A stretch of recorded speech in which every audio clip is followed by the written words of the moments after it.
Yo, yo, yo, what is up, everybody? We'll wait a few minutes for everyone to join in. Got my hot chocolate here.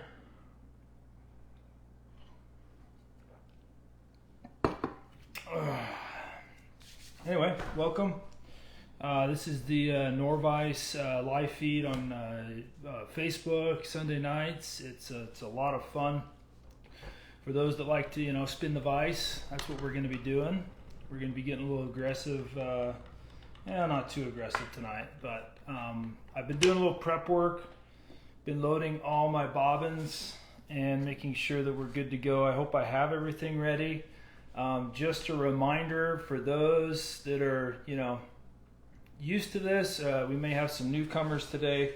So if you're new, if you take this live feed, there's a little button. You can go ahead and just share this to your feed. They keep track of that, and for every 50 shares, they give away a project. What's up, Project Healing Waters? Love the organization. We got Johnny in the house. So if you want, go ahead and click share. That way, as soon as you get 50, they give away a prize. As soon as they get 100, they give away another prize, and so on and so on. And so I don't know how to keep track of that. I just know that I don't know how many minutes I'll probably send a reminder. We'll probably have some people jumping in and out. I'm going to probably be here a while because they wanted me to tie some streamers, and we're going to be utilizing the vise to hopefully the full capacity. Although with some of these streamers, it's a little nitpicky. I may not be roto zipping like I normally do. But first off, we're going to get started. We're going to do a little prep work. Hey, thanks, Rick. I love these hats. I think I probably should, that's probably close enough. So one thing, and I'm not a pro by any means, but I always struggle with getting this hook, especially like on live feeds, oriented correctly, because sometimes it doesn't want to cooperate. It's hard for me to get down and look at it, but it's going to be good to go. We're doing some prep work first for the first fly. I may switch up the order, but if you've never made a dub brush, this is one of the many things that sold me personally on the Norvise vise. I'm not on their pro team. I'm not. I don't work for the company. They don't pay me to do this. I just love this vise. I've had a lot of fun with it. And this is one of the reasons why I like this vise. So remember, go share this and stick around. If you have to jump off, that's fine. If you want to stick around, and if you think I don't know what I'm doing, please comment nicely. I'm always up for criticism. We're all new at this. We're all learning. But for all my dubbing brushes, I played around with a lot of wire. This stainless steel wire in 0.006 is what I use for 95% of my brushes. It is super durable. It holds up really well. It doesn't add a lot of bulk, and it doesn't break very easy. So what I'm going to do is I'm going to start it over here. I'm just going to do a over under, get it nice and a little bit secure. I have one loaded on a bobbin, but I couldn't find it, and so we're dealing with the rookie here. And what I'm going to do is pre-cut this, and we'll measure that out, snip it. So what you want to do is make sure you got your hook in the vise oriented properly. It helps to run your tag in through the hook eye first. And so what this does is, I can't remember how much this little table thing is, but it definitely is cheaper than making your own dubbing brush table. I've used 5 different tables, and I think that this one, and if Tyler and Tim are on here, the only thing I would change is I've got about 2 inches I could get an extra long brush out of, but that's about it. You can adjust this to the height. So you can see right here there's a small gap, so I'm just going to loosen this knob and hopefully just push that up without knocking my wire out. There we go. So we'll just bump it in place. You can see I did a lot of prep work. And then we're going to test that. That looks perfect. So what I'm going to do now is I'm going to secure this back here behind here out of my way. And if you have it in a bobbin, I just let my bobbin hang. It makes it super easy. Now, anyway, this is a product that I'm going to use for the body of this streamer. It's very, very translucent. It's very similar to Ripple Ice by Hairline. This is actually made by Snake River Fly. It's called Crinkles On. And you can see this has a very pearlesque body to it. And I really, really love this for the bulk of the body. That way I'm not tying in 100 marabou feathers. And this is also a synthetic. And you're going to ask, does it come in a pack like this? No, this is, 5-6 packs I put into one. And so we're just pulling out. I'm basically orienting these fibers so that, you know, they're roughly the same length right here on this bench. So you can see I'm using the bench here. Normally I'd do this like right here, but I'm trying to get it so that I don't have to be zooming in, zooming out so much. But I have a lot of fibers here. I'm going to go ahead and I'm going to grab my scissors. And because these are from Snake River Fly, these things are about double the length that I need them. And so I'm just going to take my scissors, and you can use some longer scissors if that's easier for you. And then we're just going to pick out any long ones, and then you can see we halved it, and that's about perfect. I'm going to orient these so that the longer fibers are over here, the shorter ones over here. I really want to taper that, and that helps when building the fly to have a tapered brush. And I'm going to make this super dense. You don't have to make it this dense. That's the thing about dubbing brushes. It's all up to you. But I don't want to move the camera, but if you'd imagine, shoot, I don't even have a rectangle. Imagine this is my wire running right through the brush here. Over on this side, which is over here, I have the fibers so that they're all evenly stacked on the bottom, but then the top they're extending up past, and then they gradually go down. That's what a tapered brush is.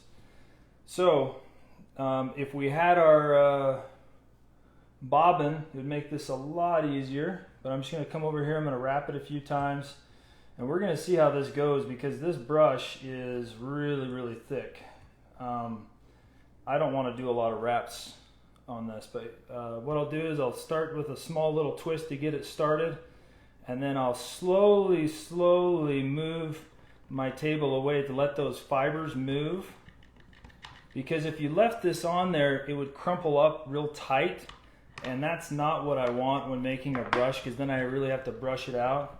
But we're just going to spin that up, not going too fast. You can go as fast as you want. I'm not hooking a drill over on this side. And then I'm just going to inspect it. And this is just underbody fishy goodness. This is what is going to be underneath all the feathers, all the fun that we're going to be tying in, so that when those fibers flow, you're going to get glimpses of, I mean, look at that. You can see the color on this. So we're going to get into this streamer. And I apologize, but we're going to do the bird fur streamer tonight. It is one that is not a super quick streamer, so that's why I'm apologizing, because the fibers are borderline amazing on the flowiness, the length, everything like that. And there, I know that's done, so I'll go ahead and snip that off. And later, once we get this a little bit too much on here, I just unscrew this and then get all this wire off. Or you can sit here and be a little nitpicky, but usually I clean that up occasionally. So not super pretty. You can see how the fibers are a little bit shorter here, a little bit longer down here. I'm going to set that aside. And if you've got your volume up super loud, go ahead and put it on mute for a second. Because the last thing I want is my wife to complain that there's flashy fibers all over the house. So that's what I don't want. Anyway, so I'm going to adjust the vise over here. It looks like the vise with the comments. I'm going to borderline shift this, and then can I zoom? There we go. Is that a good view for everybody? All right, so we've got a, this is a, we're going to start with the rear hook. And for this, we're using these Mustad hooks. This is a size 2. It's a 2XL shank. This is going to be very, very similar to the Sexy Sven, but it definitely is something that we utilize those bird fur fibers. And for the thread on this, I'm going to be using a 6/0 wax thread by Semperfli. This is hands down one of my favorite tying threads. Really, really awesome. And if you haven't used their new wax threads, go ahead and sign up for it. Get it on the menu. So I'm just going to start my thread right here. Let's see, how many wraps did I get around the arm? 2. I just loaded all these bobbins, and so we're going to see how it goes tonight. But let's get a little thread base down. Just a little one, and I didn't orient this hook to the best of my ability, but that's about all we need.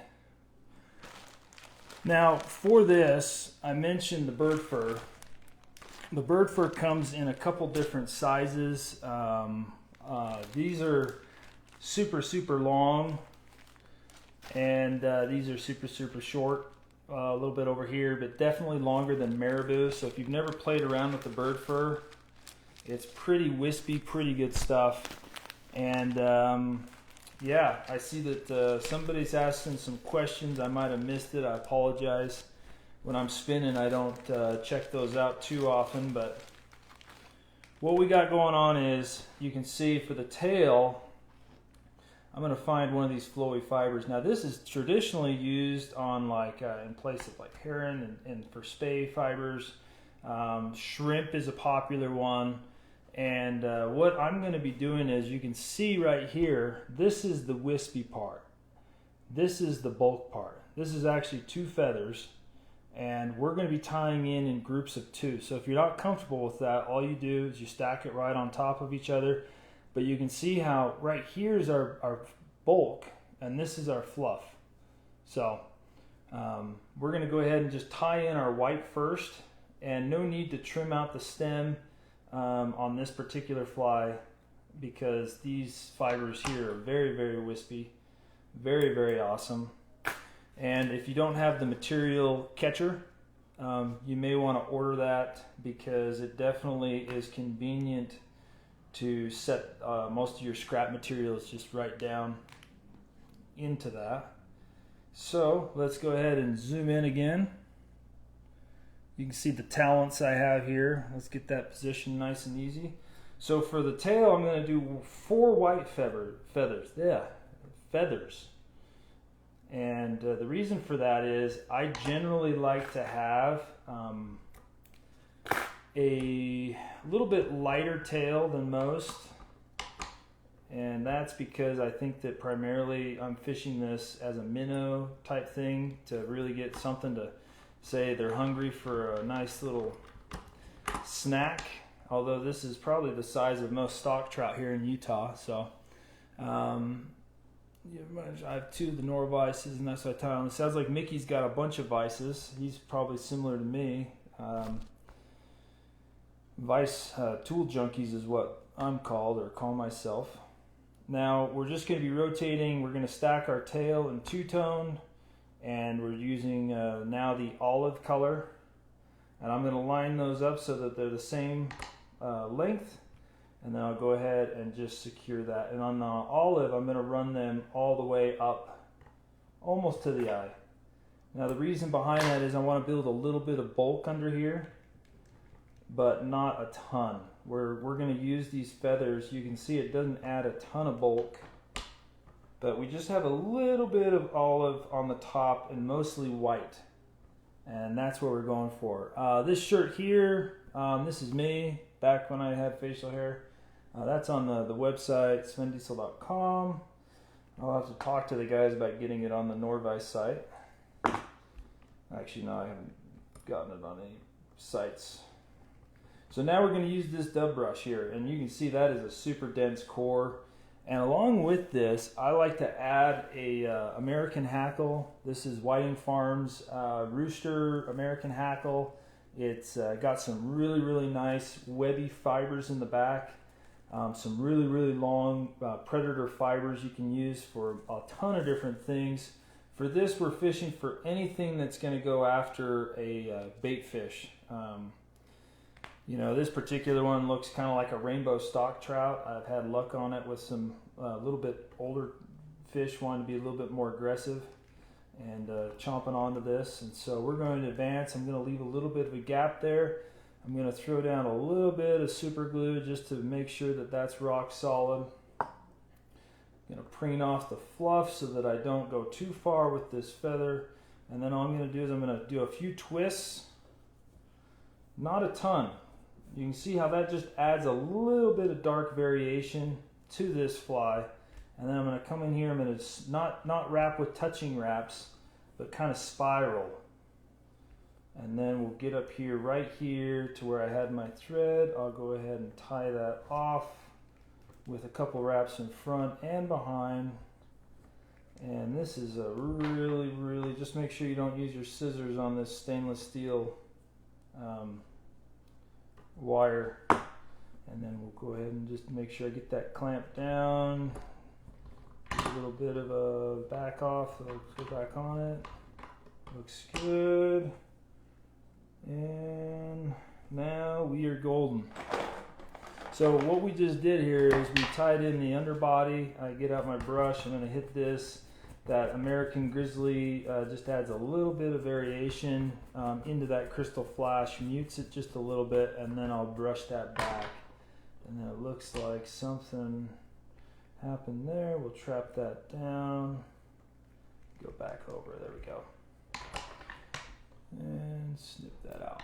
So sometimes it's a little difficult to see that other side, but I left about a eye's length gap right there, and the reason behind that is we're going to add now a bunch of these. I'm going to stack 4 of these bird fur feathers, and you can see down below how are the Game Changer style flies would you use the other jaws.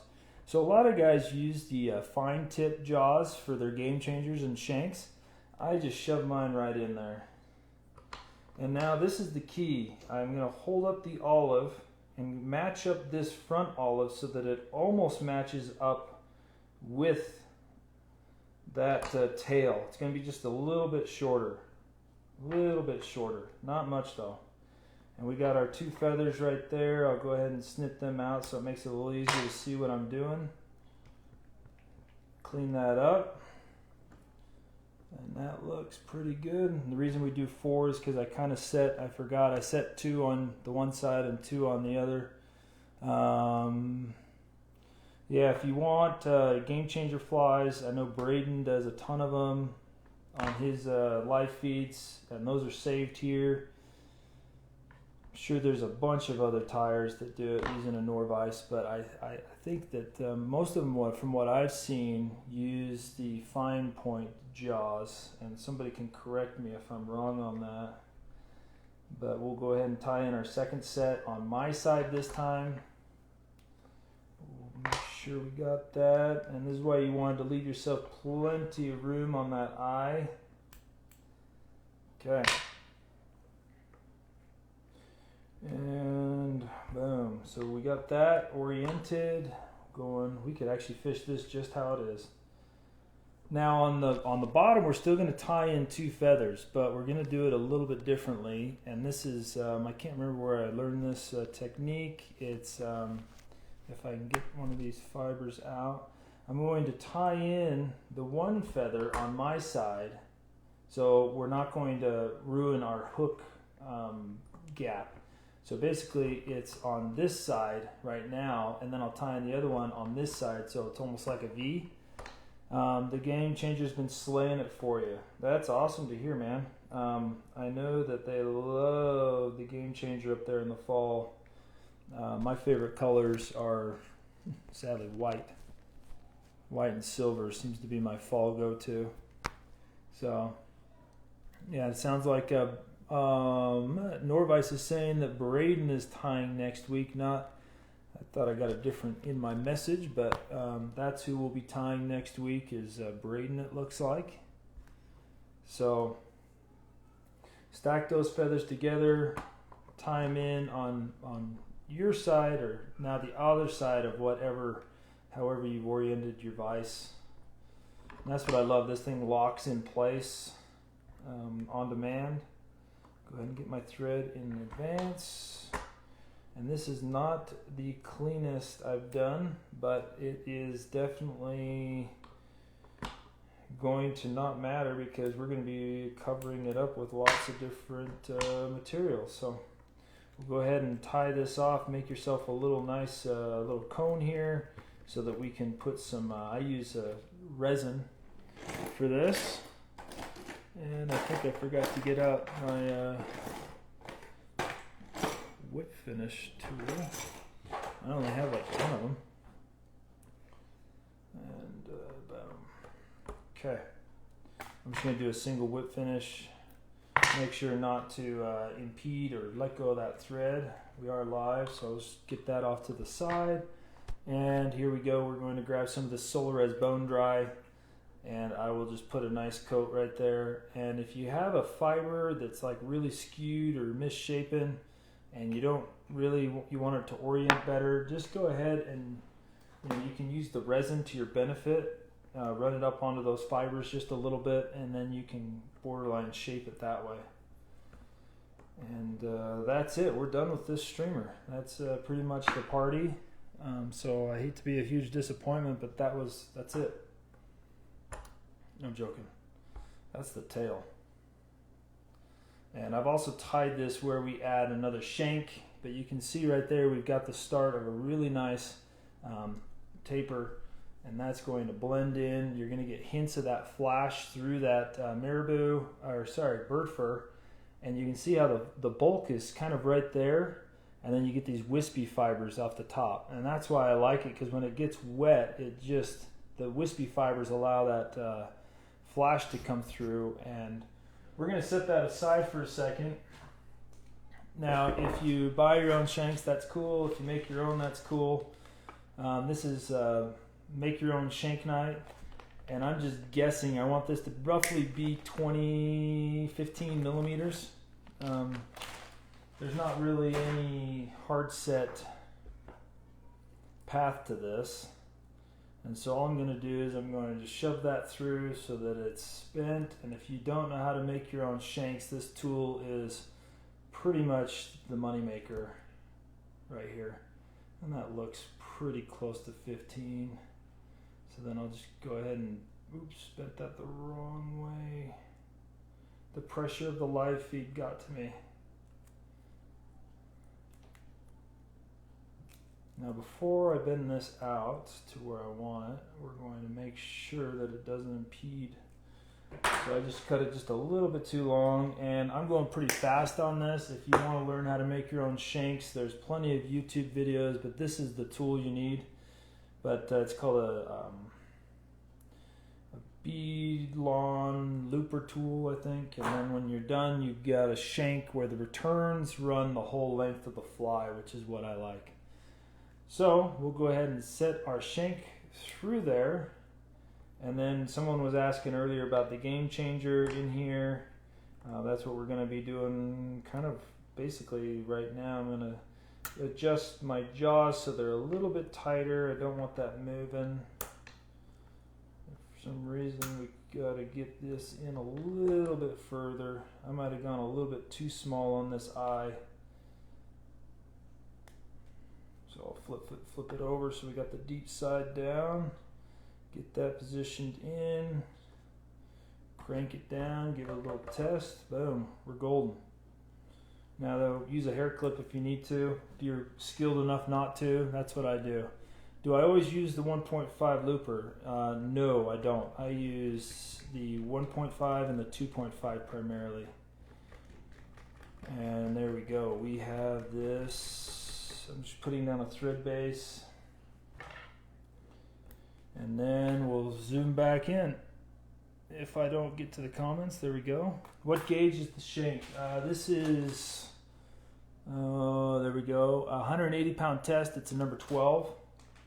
I rotate between 108 pound and 110 pound. And then we're going to find our little thick brush here that we made. And I'm just going to tie that in right here at the rear. I'm going to grab another feather out of this lovely, and you could bypass the feather. I just liked it because it adds a little bit of speckling, just a little bit. Probably unnecessary, but enough for me that I like it. So we'll just tie that in. So we now have really good, what's the word, base here. We got a thread base down. I'm going to, what's the benefits to attach the handle to the front hub? Oh, I just didn't like it on the back, and I didn't want to lose it, so that's why. That's probably a good reminder. If you haven't shared this already to your feed, go ahead and share it. That way people get prizes for sharing it. I don't know what we're at, but go ahead and jump on and share it. And so we'll just dub that on. It's going to be a real bushy, hot mess. Make sure you leave plenty of room here at the hook eye. So I'm going to back that off one. Come on here, tie that off. And that is solid. Always make sure to leave yourself plenty of room to tie on the next stage of the bird fur. And then just clean it up a little bit, and then I always just give it a little brush out so that we get those flowing. You can see it's really, this is providing the structure for the bird fur. It's not going to add too much mass or bulk, but what it does is it allows, when this gets wet, the bird fur is going to sit on top of it. So we're at 110 shares, so that's 2 prizes. So let's go ahead and get some more shares. That way more people get prizes. Norvise, do we know what the prize is? And like I said earlier, this is not the quickest streamer, but these bird fur feathers, this is a Whiting Farms product, and we're just stacking these, and you can see what I'm wanting is I want these longer flowy fibers to go back into the next section and just get a little hint of the fluff at the base of this fiber. And so that's about what I want right there. Those are stacked on top of each other. I'll go ahead and give it a couple turns on top, a couple in front, and then I'll do another on top. Come in here with my scissors. Yeah, clouser would be awesome with the bird fur. And like I said, it comes in a couple different lengths, and if you need like a more HD version video, I don't know how good the quality is on your end. I did pay my cell phone bill this month, so it should be pretty good. Then we'll just rotate that and lock it. But I think this is very similar to just the Sexy Sven that I do. We're just adding a secondary hook and making it a little bit more flowy with the this bird fur versus marabou. So I'm going to take 4 feathers, and if you were using another product than this, I definitely wouldn't do 4 feathers. I'm only using 4 because I know how this is working. A lot of fly tying, in my opinion, is feel. And I can't tell you it's going to be 5 feathers. I can't tell you it's going to be, 15 wraps. That's hard to gauge off of a, each bird is different. If you're using a synthetic, we could be pretty close. But these are not synthetic, and they flow awesomely. So, all right, now we're going to finish that off. That looks pretty good. Got a little bit close on the eye there, so I'm just going to try and work those back. What weight would I throw this with? I only fish a 2-weight bamboo when I throw my streamers. It's just personal preference. So I like the finesse it brings, but if you are not comfortable with that, you could use something else as well. No, I'm kidding. I usually throw a 6-weight. This one here could potentially be an 8-weight. So does this fly have a name? No, it does not. Bird fur streamer. I'll zoom out so everybody knows. Everybody, if you're watching this in time, make sure you take a drink break and hydrate. I've got my hot chocolate on flow, and yeah, we're going to be doing a. I'm just joking. We didn't freeze. I want to see how many people actually check their bandwidth on that. All right, so I got a little bit of fur on the underside here, so I'm just going to heat that up, melt it out of my way. No biggie. It happens to the best of us. Breathe that in. What's in the cup? This is hot chocolate, but it's a pretty unique cup. I don't know if you notice.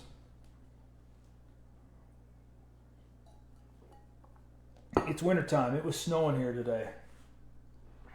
So we're trying to stay warm. I actually turned my furnace on, trying to get a little bit warm.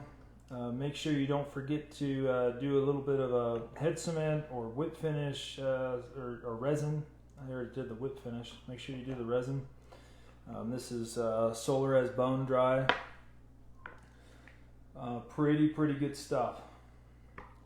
We got a bunch of people on. I think I've recently mentioned to share this. If you haven't, then share it. We've got some prizes, or Norvise has some prizes. Okay, so we got that rear hook. As you can see, it's kind of like a hollow fly. When this gets wet, it's going to go down and taper really nice. We've got some shimmery shine, a little bit of black speckling. The other way you can create that instead of tying in the hackle is Sharpie the top, but we're trying to keep this organic tonight. All right, let's get this bigger hook in the vise. This is a Mustad. It's a 1/0 in a 2XL shank. And the reason why, it's probably a good thing. I forgot to bring over my braiding wire. So if you've, should I zoom in for this? If you make articulated flies, you've got a lot of different ways you can attach it. This is one way. I'm just using a shank here in the same wire gauge diameter. I'm going to bend it roughly to an equal length right there. And then I'm going to really kind of crank it down so that we've got a bottom drop. And then of course I'm going to weaken it by bending it up again. And then I'll set it aside. Pay attention, we're going to get there. 89 degrees, I'm a little bit jealous. No, I'm kidding, I love winter. I can't stand the heat in the summer. So first steps first, lay down a little bit of a thread base. Doesn't have to be fancy touching wraps, just get that thread base down because we are going to be securing this shank right there so that the back loop, if you can see that, the back loop is going to be slightly off the bend. And then what I'm going to do is I'm going to hold this in place with my hand, do some thread wraps over the top, and then we'll work our way into that bend and then back over it again. Now, what we did is we are creating the way of articulating this. If I was using, like I typically use spider wire, I'll run it through the eye. But lately I've been doing this method here. And just be careful because the ends of these shanks are super sharp. It's not commercially produced. If you bought your shanks, you wouldn't have to worry about that because they do a much better job than I do. Rivers are less crowded in Utah when it snows. Agree.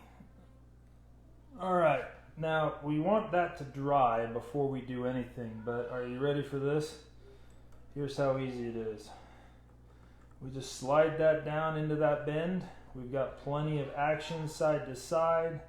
I'm going to grab my hair clip here and secure this on the top so that it's out of my way.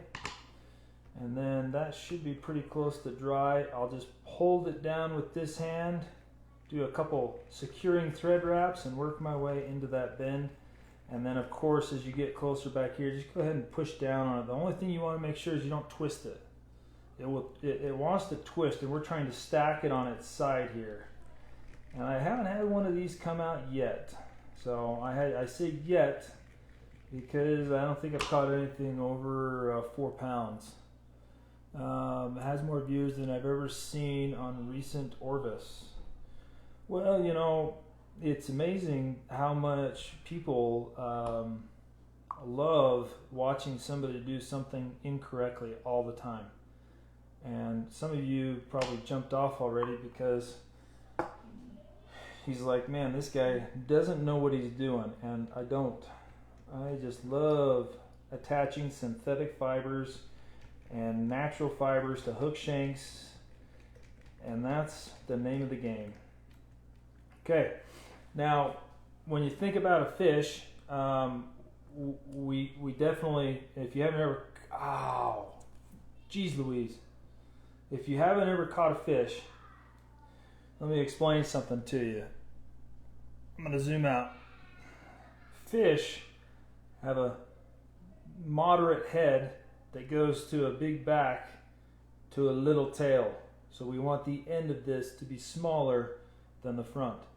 And that's why we went only 2 feathers on the tail, 2 feathers on the front, and then we went 4 here. And now what we're going to do is we're going to do 4 feathers right here in the back after we do 1 loop of the brush to pop them up. And then I'll advance up, and then we'll finish the fly again. So we're actually doing 8 feathers of each color on the front versus we did 8 feathers the entire way back. So we'll go ahead and secure this back in place. That's just probably most of you already knew that, but if you didn't know that, then you learned something new tonight, amazingly enough. Okay, so we're going to tie in this, and I'm not going to tie in a grizzly feather with this just because I'm only doing 1 to 2 wraps. And be mindful of your hook gap there. And we'll just tie that off. And then don't tell anybody, but I'm just going to advance that up right there. So we got a little bit of a gap. And then we're just going to use it again. But I definitely want to have a nice secure spot to tie those in. Brush it out on each side. Okay, and now we're going to grab 4 feathers, and this is why this is such a tedious fly, is because of the amount of feathers you have to grab. But the flowiness, if you haven't seen it move, is definitely, hey, thanks. It's definitely more detailed in the speed. Sorry, it went away. This is one, his own streamer, but doesn't really have a name. He called Bird First Streamer. Yeah, this doesn't. I don't know. I'm not a guy that thinks that one should be naming flies. That said, I have a few that have been named. The Sven's Cray Cray, a few others, but it's all just, this is just a streamer.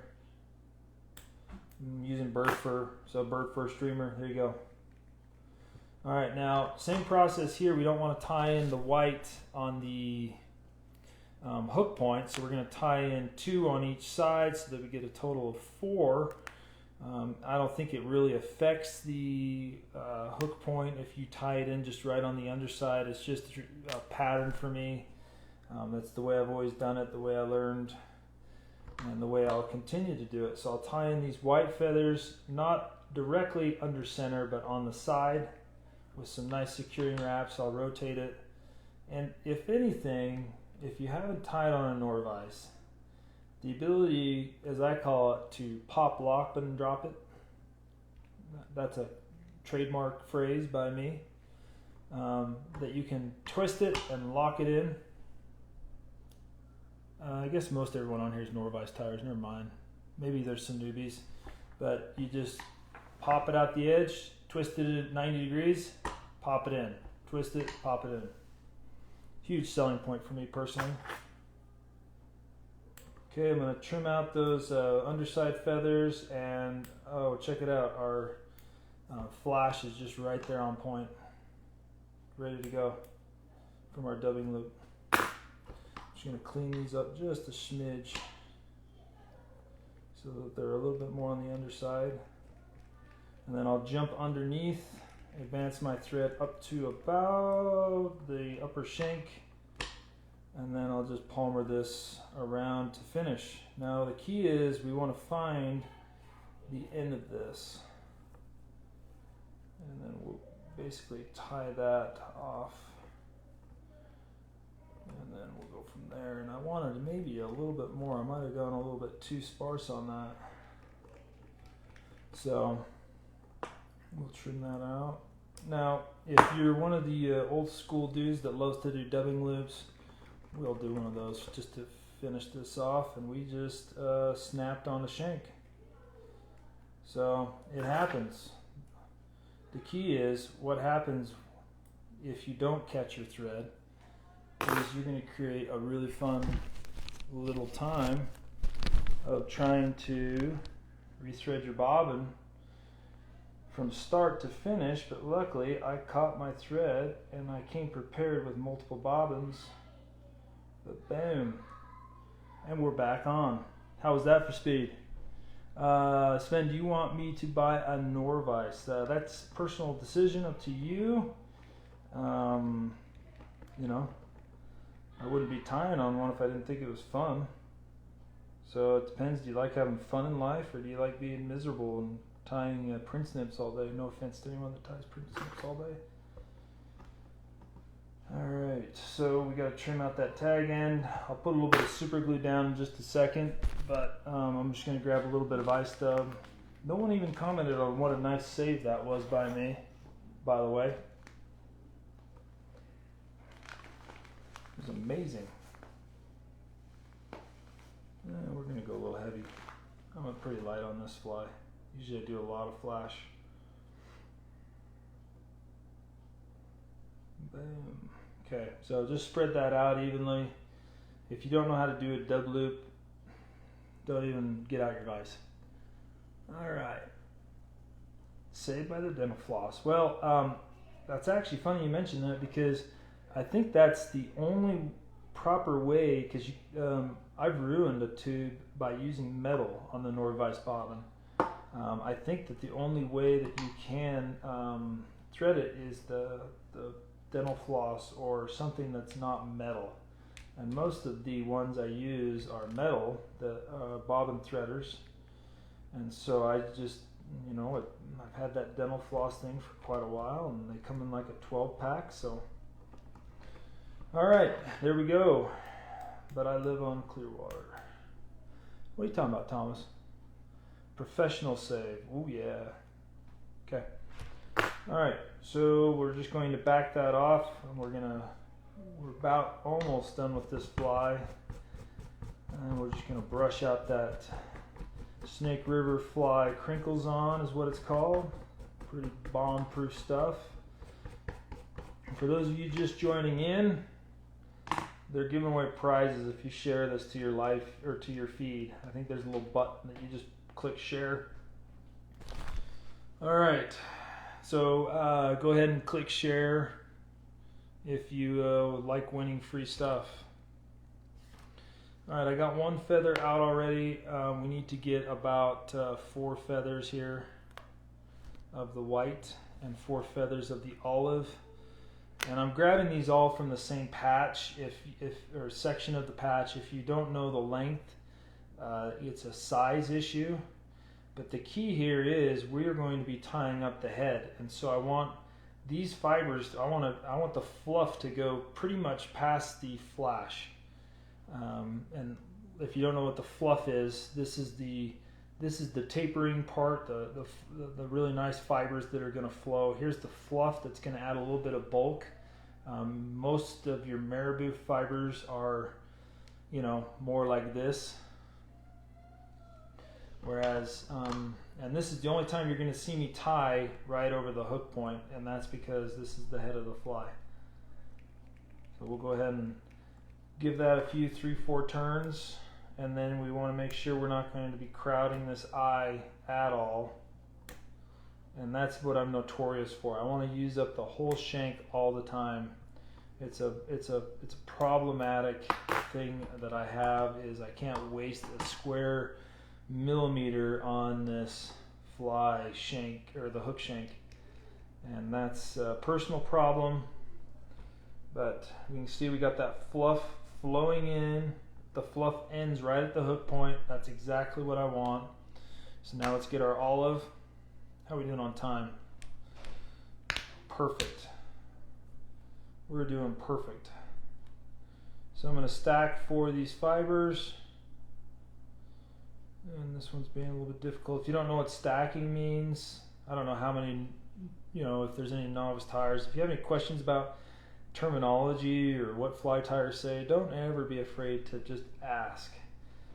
There is no dumb question. Unless you say, like, where's the power bait gonna go? Then you may get blocked. No, I'm kidding. Okay, so we're trimming these out extra careful. And stacking is where you lay the feathers so that they're all flowing right on top of each other. I don't know if I answered that. I got into a tangent. All right, shared, and that's the one. I mean, let's get to Sven doctrine today. The fly tying community is 90% great. There's 90% awesome guys that just will go out of their way to help you become better angler, learn techniques. Do everything above and beyond, companies that want to help you progress. And then you get some people that just think they're way too cool, that probably have some social problems. But all right, so we did a whip finish, and should we look at this fly? Let's go and give presentations in front of top experts in their field worldwide. That's pretty cool, man. Okay, so let's get that. Hold on, I missed a step. The pressure of the live feed got to me.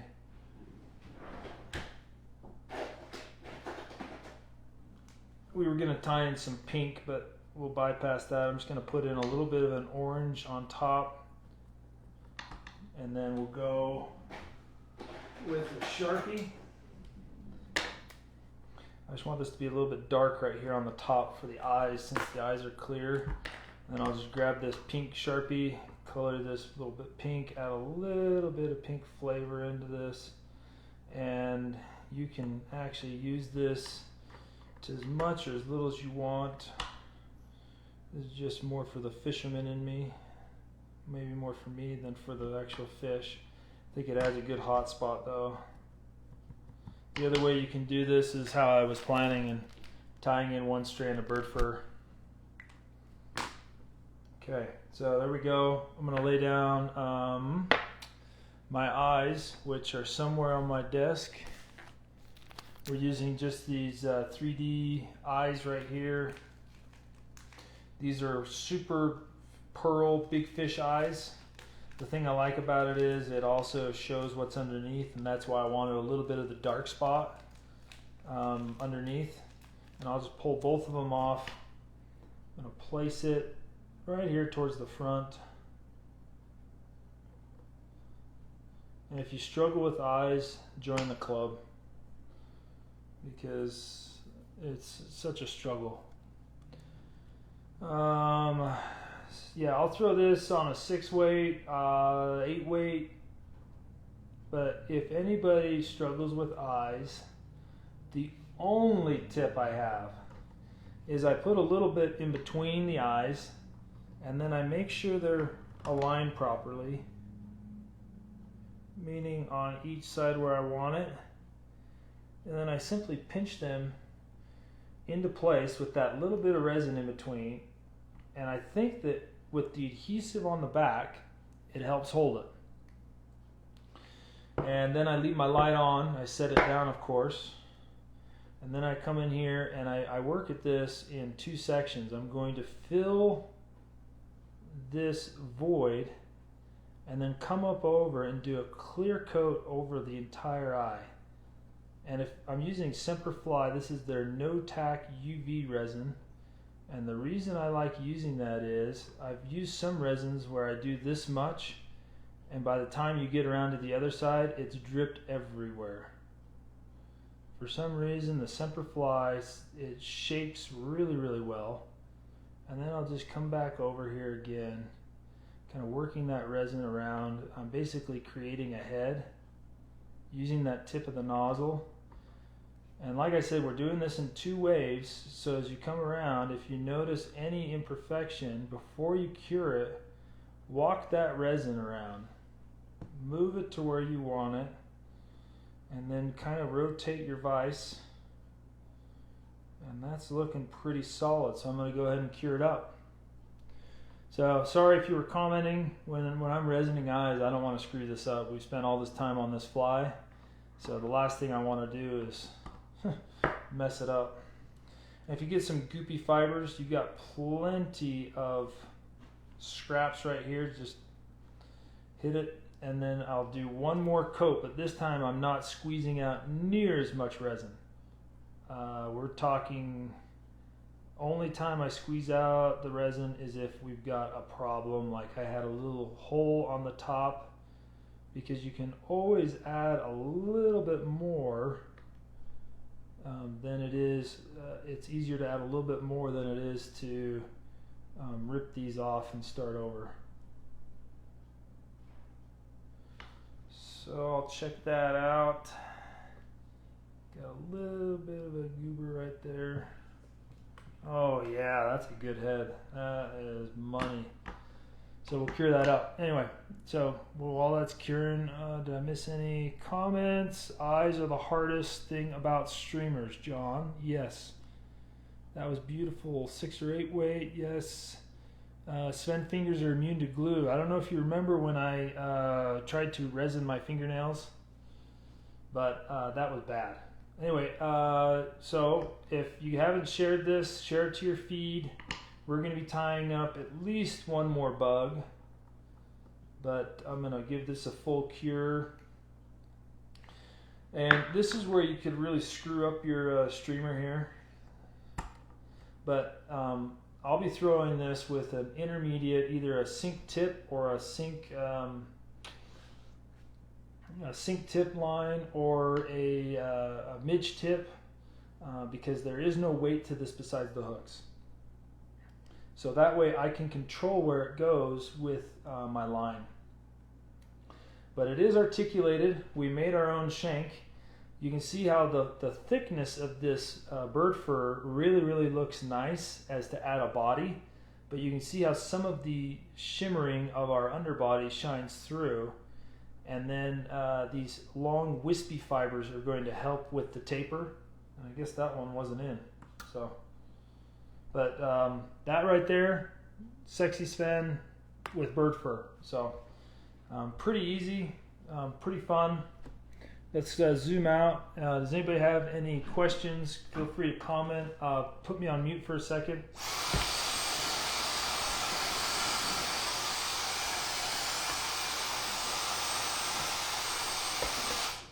Because I got to clean that up before it blows everywhere.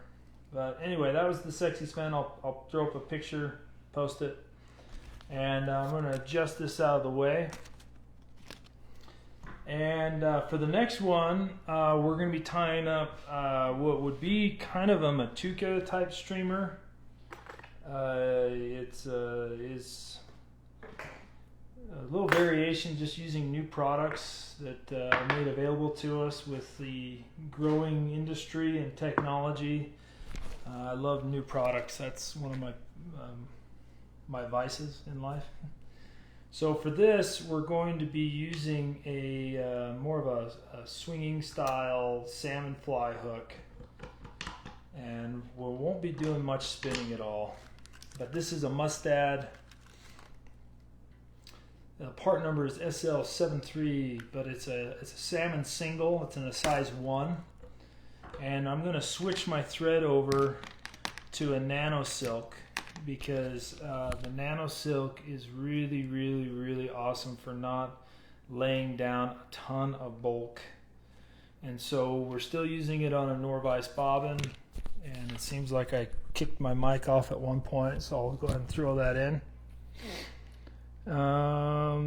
Yeah, so does anybody have any questions about fly tying or life in general? And this fly here, most guys spend quite a bit of time on. I don't though. I just tie it for fun. I tie it to fish, and it fishes really, really well. And the color combinations are just, there's so many, it's like unreal. I mean, you could sit here and floss and touching wraps, but we're not going to be doing that. All right, first step, we need to tie in some wire. If you're looking for a way to organize your wire, this is one way I do it.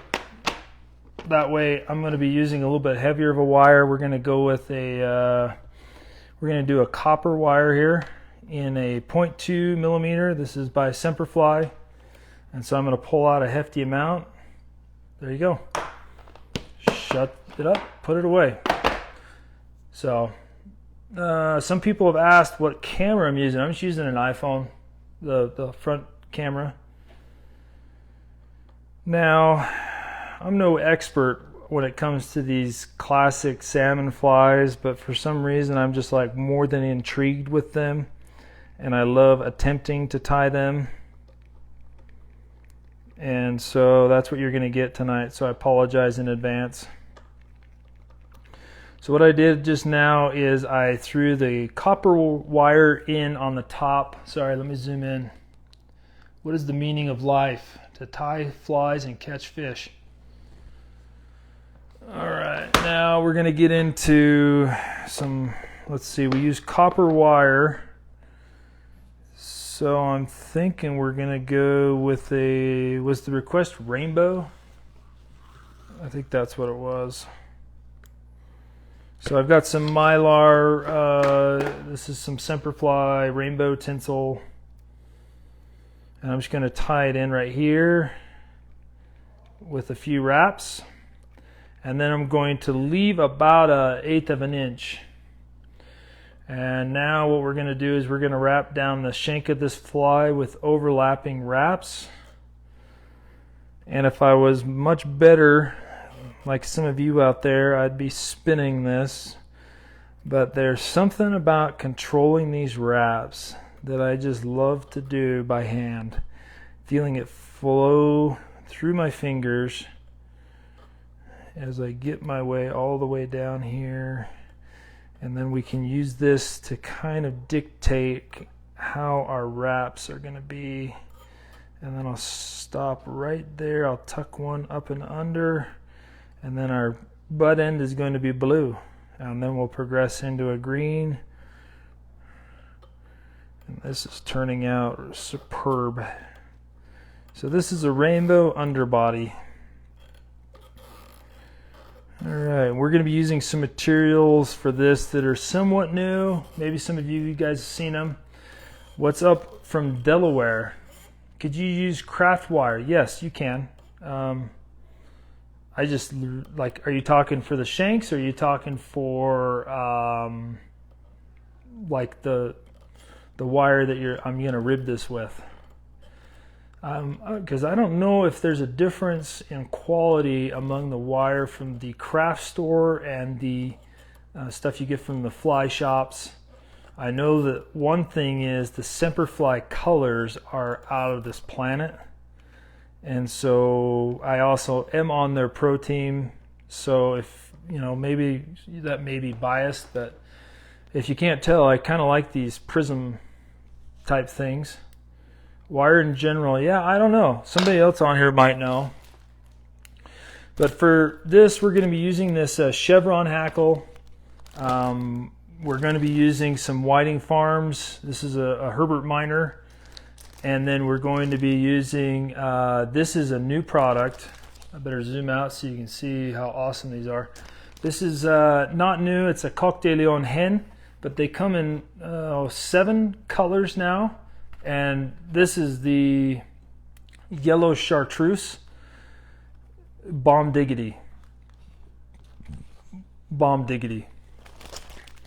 If you haven't shared this yet, now's the time that you want to share it.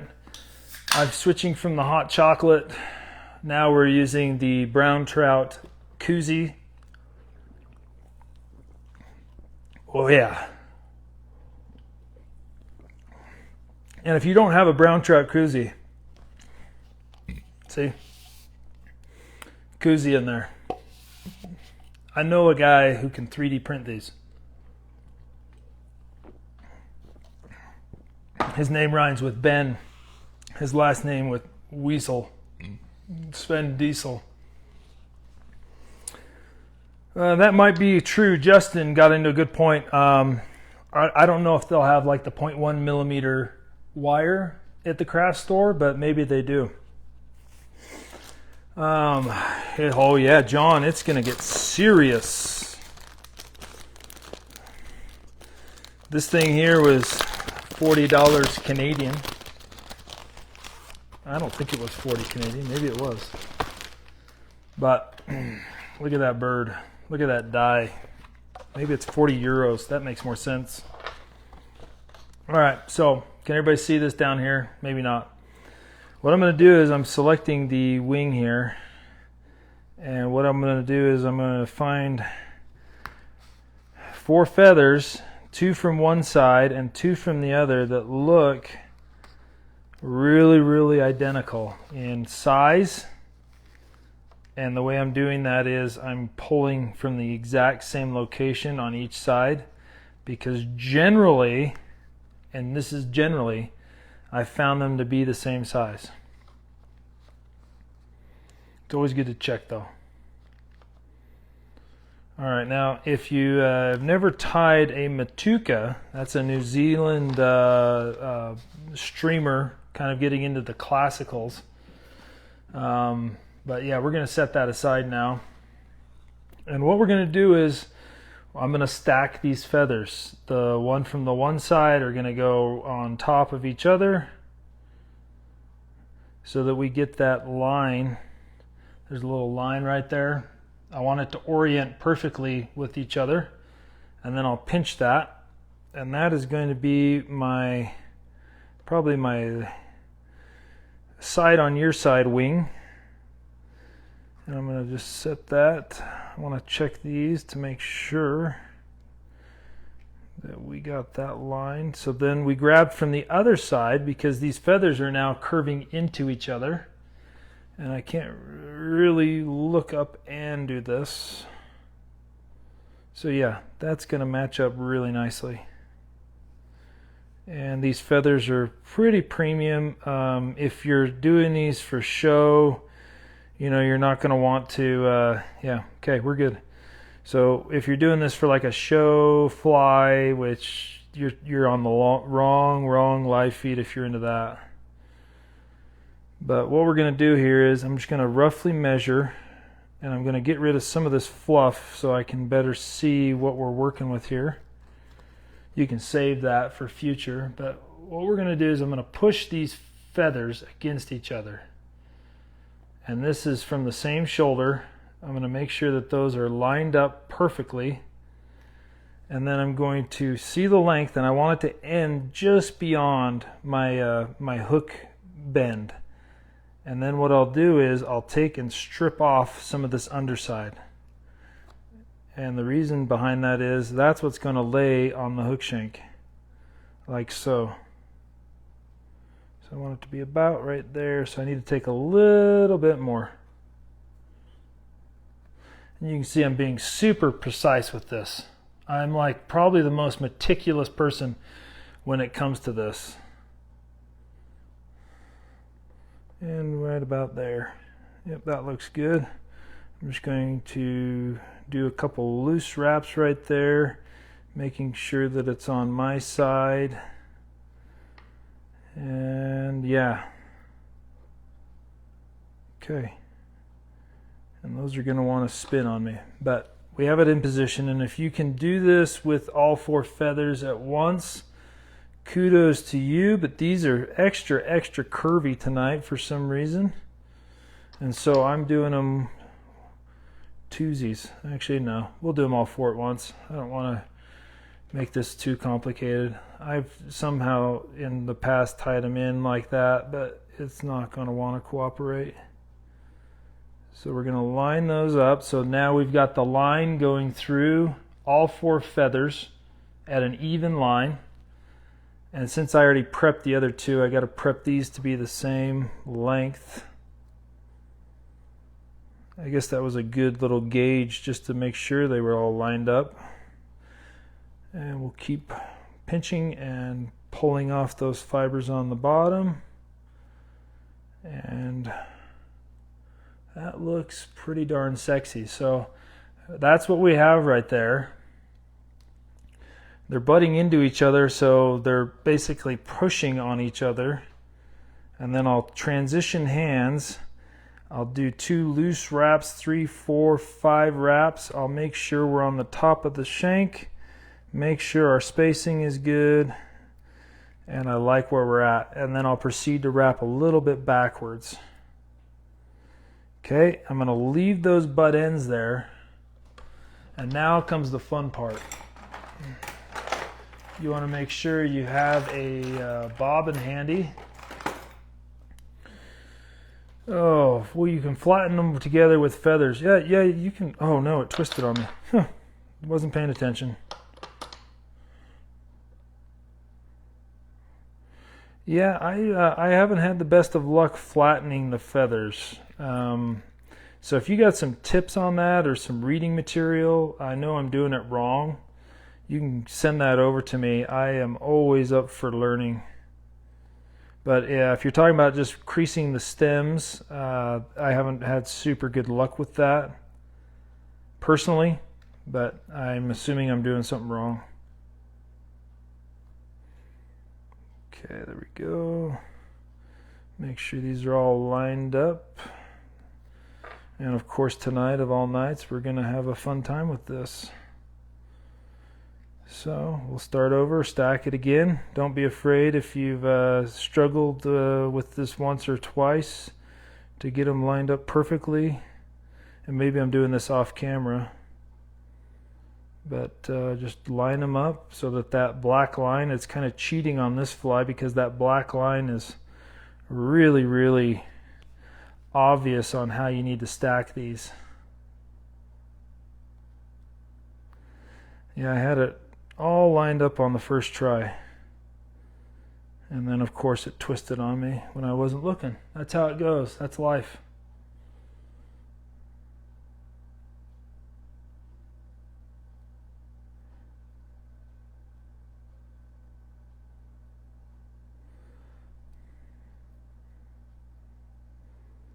Maybe I cracked out the energy drink a little bit too early. Starting to shake. But you're going to meet the most stubborn person in the world because I'm not going to give up. So what we'll do is we'll do a little cheater step here. I'm just going to start with 2 feathers because these are really curved. I don't know why I chose this now. You can see they're just like really, really. I know there's a way to prep these in advance. But we are almost through the hard part. After this, it's just easy peasy pumpkin squeezy. So let's tie these 2 in. Really good secure wraps. Work my way back. And then without letting go this time, I'm going to take and add an additional feather over on my side and tie that in.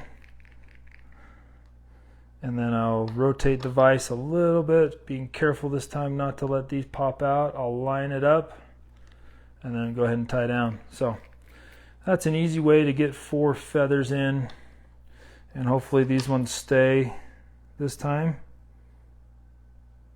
I got one that's just a little bit down on its attitude right now. Okay, so while holding pressure on those feathers, I'm going to come in here and I'm going to preen back a little bit to get those stems exposed. Man, I'm about ready to give up on this feather. How many of you guys ever give up? I got one that's just being difficult on me.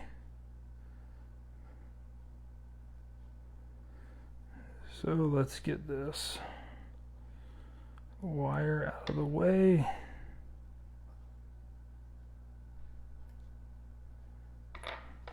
It's just this one feather that's just being annoying to me. I'll add it back in a second. So the key here is use your bodkin to get all 3 stems right there. I'm going to come up and over, secure that down, and there we go. First wrap is done. And that's the hardest wrap. Come in here with a secondary wrap because I want a little bit of a hot spot there at the rear. Checking things out. Now I'll separate as I move up. And then I'll find my next target point right there.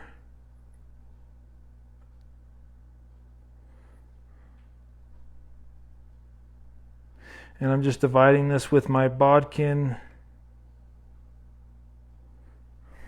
and trying to do even spacing wraps.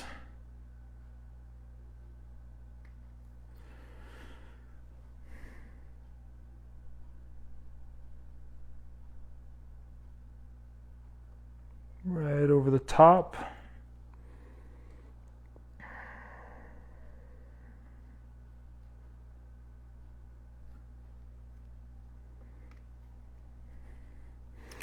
I apologize if you're commenting because this is not a time that I can really be looking up and over.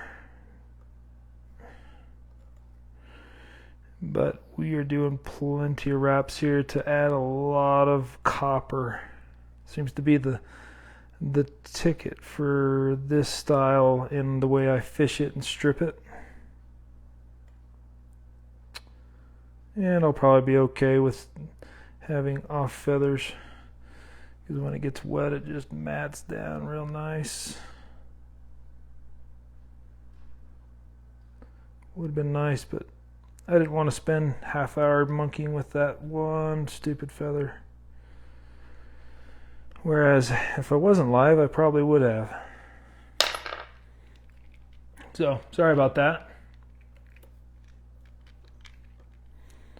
Alright, so now that we got that out of the way, I'll trim these out. And there we go. We have that really pretty body with this feather that's going to fluff and taper down real nice. Okay. Oh, whew, hey.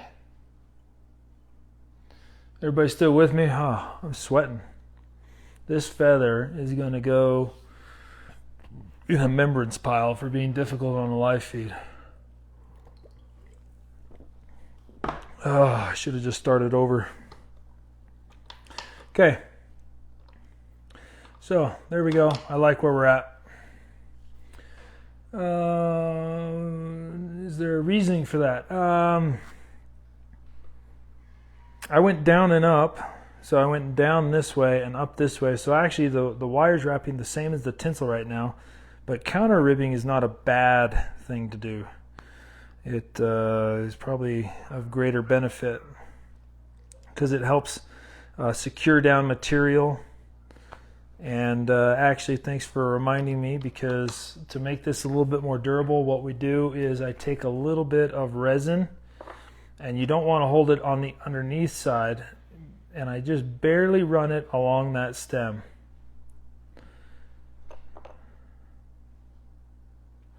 And the reasoning behind that is you don't want to get all this up in that feather, but you want to protect those wire wraps and that stem. Just makes it a little bit more durable. Little trick somebody passed along to me.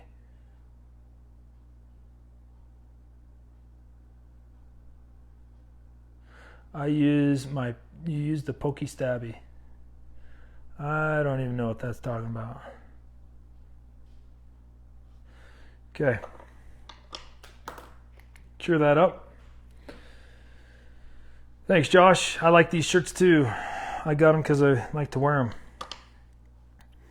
All right, we're going to finish this fly now wicked smart fast. Okay, I've got two soft hackle feathers. One has a slightly larger fiber on it. I'm going to start with the smaller one. And don't trim out that tip, meaning don't start with the large feathers. What I'm going to do here is I'm going to utilize these smaller fibers on the hackle feather to build up a little bit of a structure for our front wing, or a front collar, as you would say. So as I come up and around, these are not to size yet, but it's pretty much just to provide a little bit of structure, so that when this gets wet, it's not going to flop on itself. So this first feather is pretty much just structurally for structure. And then we'll of course secure that down, because many of you are probably thinking that's not the right size feather. I mean, actually it's not too shabby. I probably would fish it. So this pokey stabby thing is the bodkin. Let's zoom in again. Oh yeah, this is turning out nice. Looks a lot better on your end. I'm still mad about that feather. I should have just cut my losses and grabbed another. Now, because we used all that small fibers on the first one, on the second feather, I'm going to start as the taper ends. I just want these longer ones. So I'll just preen them back, cut a little notch, tie it in on my side with a couple wraps, advance my thread down, and this is where we're going to really get close to crowding that hook eye.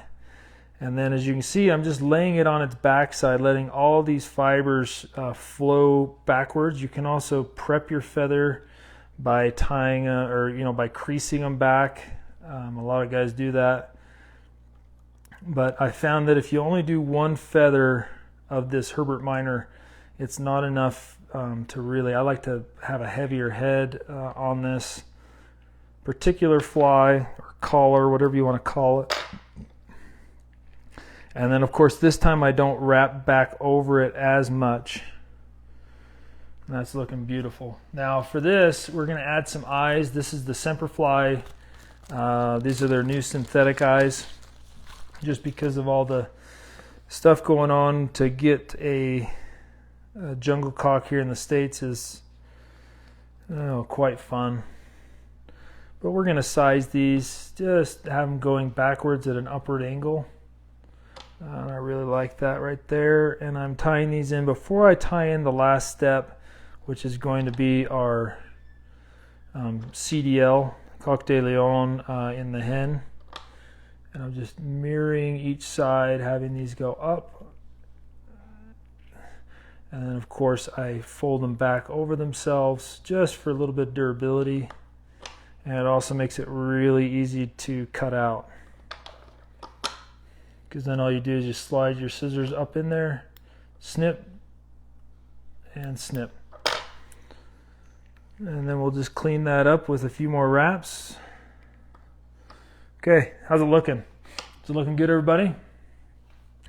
Now comes the Coq de Leon. And I'm going to pick a really long fiber. I almost want them to going further, larger than on my Herbert Minor. So I'll just size this up, and yep, that's just barely longer. And you could go dead even if you wanted, but I will not. So let's go down, and then I'm going to make this super durable by folding it back over itself, and then advance your thread all the way down. Oh man, I'm getting a little that wing really made me mad. I don't get flustered that often, but when you have a feather that was perfect and then it goes all skewumpus on you, it really makes for a fun evening of fly tying. Now you want to just make sure you get most of these going backwards, preen them back, same process. So if you've never tied this style of fly, it's excellent. I'm no expert. There's probably a large number of you on here that are way better at these than me. But I really enjoy tying these for some reason. They just seem fun. And you can strip this one. Is how I usually do it. Swinging it is also an effective way in some steelhead colors. But I really love tying this style, Okay, now I'm just going to preen those all back, clean up this head, add a little bit of a black head. We're using black thread already, so no dyeing necessary. I'm just going to build up a little bit of a bulk and checking each time to make sure that I don't push them back too far. But I'm going to do a little bit softer wraps because we're using nano silk right up against them. I'm not really cranking down on these ones. That's more for just shaping it backwards. And that looks pretty money. And let's grab our whip finish tool, which is nowhere to be found. Gotta love when the tools disappear. Boom, boom, boom. And don't drop your thread out of its tube. Last step. Don't let your material boots Allen's quote. Okay. I'll have to read through the comments later. And if you haven't shared this, it's probably too late because we're almost done, but you can go ahead and share it at this point. Give people a chance to win a prize. Man, I apologize. That really got me in the focus mode. And check out that Coq de Leon pop. Boom. You see that? Just like fluorescent. That's going to be a killer. And then I'll do a secondary coat here.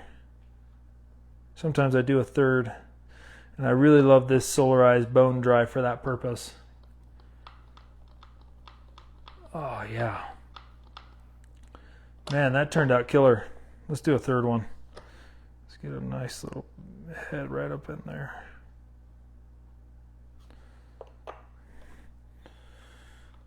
Okay.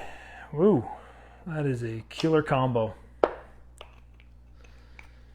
I had a vision when I wanted to do that brown, but there's that guy. We've got the rainbow body underneath. This is that chevron hackle, and when this gets wet, it's going to suck down like so, and this tail is going to flutter, just barely. So, turned out real nice. There's only 3 feathers in the wing, not 4. But hey, sometimes I tie them with just 2. So tonight we did this. We got the bird fur streamer.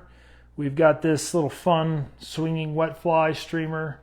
If you have any questions, Sven Deisel, that's my name. You can shout me a message anytime. I'll get back to you generally. Thanks for sticking around. I don't know how they do it with the prizes, but I'm sure they'll reach out to you. But there's been a lot of fun, everybody. I don't really have anything else on the agenda. Plus, I think my time's up in like 6 minutes. So thanks for hanging out on a Sunday night and watching time fly. Hopefully you're tying. But huge shout out to Norvise for letting me spin some bugs, struggling through one of them, but that's life. So share it if you want to get entered on a chance to win a prize.